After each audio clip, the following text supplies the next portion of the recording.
Berjumpa kembali dengan saya Heri Petani Indonesia. Pada kesempatan kali ini saya sedang membersihkan parit ataupun jarak antar bedengan untuk tanaman cabai saya yang usianya sekarang sudah 9 bulan lebih, teman-teman. Apa saja langkah-langkah apa yang saya perlakukan untuk merawat tanaman cabai yang saya budidayakan? Maka dari itu, jangan beranjak dari channel Heri Petani Indonesia. Dalam budidaya tanaman cabai perlu banyak hal yang harus kita pahami, yaitu yang pertama adalah bagaimana tata cara saya merawat tanaman cabai tersebut, kemudian fungisida apa, insektisida apa yang saya pergunakan, kemudian nutrisi apa, pupuk apa yang saya pergunakan. Yang sering saya bilang, masalah pupuk tergantung selera teman-teman, terserah teman-teman mau menggunakan pupuk apa. Yang terpenting yang perlu dipahami adalah bagaimana bisa memahami pupuk di masa vegetatif, yaitu masa pertumbuhan. Yang kedua adalah pupuk di fase generatif, yaitu masa pembungaan dan pembuahan. Itu yang harus dipahami. Kemudian fungisida dan insektisida apa yang harus diperlukan untuk tanaman cabai. Nah, setiap tanaman cabai itu mempunyai penyakit yang berbeda-beda. Tanaman saya terserang jamur, tanaman teman-teman terserang hama trip dan juga tongoid. Buat teman-teman yang baru menemukan channel saya Heri Petani Indonesia, jika video ini bermanfaat silahkan like, komen, dan subscribe. Siapa tahu video-video yang kami upload bermanfaat buat sahabat-sahabat tani semua.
Assalamualaikum warahmatullahi wabarakatuh. Bismillahirrahmanirrahim.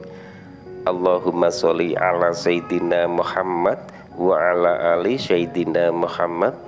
Berjumpa kembali dengan saya Heri Petani Indonesia. Teman-teman, pada kesempatan sore kali ini, selain saya mengupdate tanaman cabai saya yang usianya sudah 8 bulan lebih, teman-teman, saya pun juga membersihkan rumput ataupun gulma di parit jarak antar bedengan. Karena kenapa saya bersihkan gulma tersebut?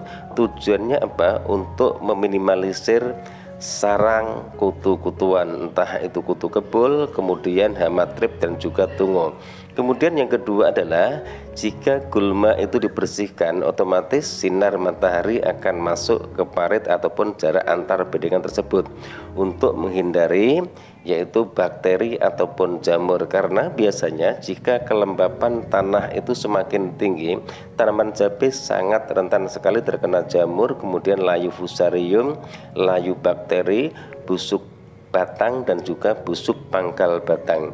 Langkah-langkah apa yang harus saya lakukan untuk perawatan tanaman cabai yang memasuki usia tua ini?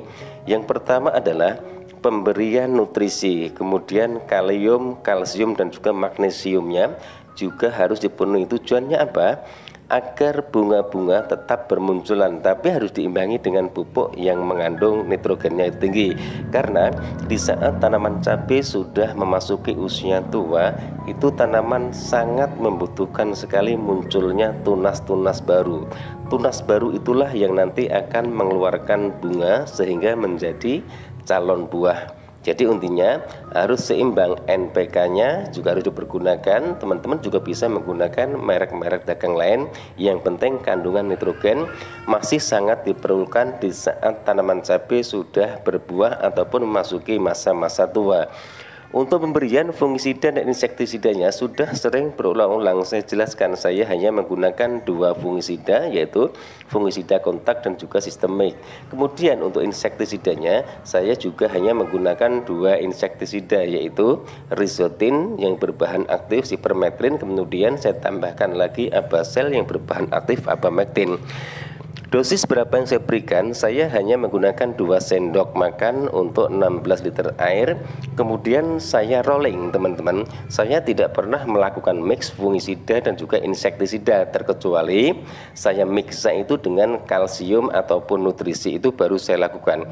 Untuk pemupukan di fase vegetatif pun juga sudah saya jelaskan di video-video kami sebelumnya. Saya hanya menggunakan asam humat power soil NPK 1616. Kemudian di fase generatif, yaitu fase pembuahan dan pembungaan, maksud kami adalah pembungaan dan pembuahan, saya hanya menggunakan SP36 ZA. Kemudian 10 hari lagi saya menggunakan SP36 NPK 1616, kemudian saya tambahkan urea. Itu yang saya pergunakan, tapi dengan satu syarat, yaitu dengan cara ditabur. Karena di saat kondisi di daerah teman-teman semua sedang diguyur hujan, usahakan penaburan pupuk itu sangat bagus sekali dan tepat sekali untuk dilakukan. Jangan dilakukan pengocoran, nanti yang ada adalah memancing datangnya jamur karena unsur nitrogennya yang terlalu tinggi. Itu harus seimbang, teman-teman. Kemudian untuk mempertahankan calon bunga atau buah agar tidak rontok, tambahkan pupuk yang mengandung kaliumnya tinggi, kemudian tambahkan juga magnesium. Itu pun juga harganya juga terjangkau sekali. Jadi intinya tidak harus menggunakan pupuk yang mahal ataupun pupuk yang nantinya akan merugikan kantong kita sendiri, apalagi tidak ditunjang dengan harga jual hasil panen yang kita dapati. Itu pun juga akan berakibat fatal. Tapi bagi kami adalah petani yang berhasil itu bukan masalah harga yang didapati, tapi petani yang berhasil itu adalah membuat tanaman itu subur, membuahkan buah-buah yang lebat, kemudian tanaman itu bebas dari hama, bebas dari penyakit, serangan lalat buah, layu fusarium, apalagi yang penyakit yang belum ada obatnya sampai saat ini, yaitu penyakit antraknosa yang biasa disebut oleh petani adalah patek. Ini kondisi tanaman cabai saya, kemudian buah-buahnya masih sangat lebat sekali dan sudah merah-merah sekali. Kemudian saya melakukan pemetikan tanaman cabai ini hanya selalu saya lakukan itu 2-3 hari sekali, teman-teman. Ini 2 hari kemarin sudah saya lakukan pemetikan dan sekarang pun juga sudah mulai merah-merah kembali, jadi harus saya lakukan pemetikan. Di samping saya membersihkan gulma ini, saya pun juga sedang melakukan pemetikan. Jika teman-teman bertanya dapat berapa kilo satu pohon, sekarang begini saja, teman-teman.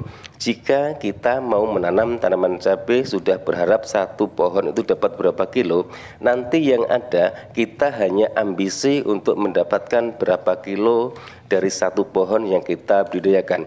Yang pertama yang terpenting adalah bagaimana tata cara merawat tanaman cabai dari mulai pindah tanam, memasuki fase vegetatif, kemudian memasuki fase generatif. Itu lebih penting. Nanti masalah hasil, masalah buah yang banyak itu tergantung dari segi perawatan yang kita lakukan untuk melakukan perawatan tanaman cabai tersebut. Maka dari itu sebagai petani yang pertama adalah rajin, tekun, konsisten untuk memberikan interval pemupukan, penyepraian dan juga pemberian nutrisi, fungisida, insektisida, itu pun intervalnya harus konsisten, harus dijaga. Jangan diseling-seling. Misalnya hari ini menggunakan 4 sendok makan fungisida, kemudian 1 bulan baru dilakukan penyepraian, itu yang tidak dibenarkan, teman-teman. Jadi interval itu harus konsisten, misalnya 5 hari sekali juga harus 5 hari sekali. Tidak ada alasan entah itu musim hujan ataupun musim kemarau.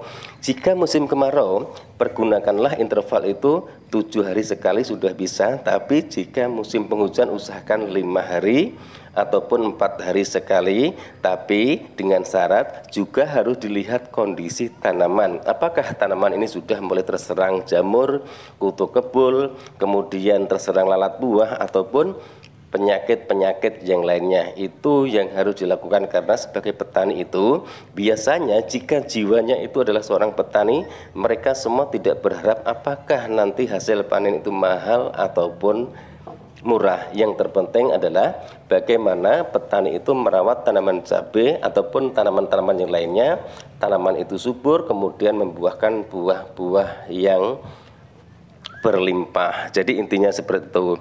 Itu penjelasan kami teman-teman. Mohon maaf jika ada salah-salah kata. Mungkin jika ada perbedaan, memang setiap petani pasti selalu mempunyai perbedaan. Jika ada kesamaan karena pupuk itu dijual di pasaran bebas, berarti kita semua tidak mengikuti metode si A, si B, dan si C, karena pupuk itu dijual di pasaran bebas, terkecuali pupuk itu racikan sendiri. Mungkin saya pribadi dan teman-teman yang lainnya mengikuti metode si A, si B, dan si C. Terima kasih atas segala support dan doanya. Mudah-mudahan kedepannya saya selalu bisa berbagi tutorial yang insya Allah bermanfaat buat sahabat-sahabat tani semua. Wabillahi taufiq wal hidayah. Wassalamualaikum warahmatullahi wabarakatuh. Salam sukses buat Anda, salam sukses buat para petani di seluruh Indonesia.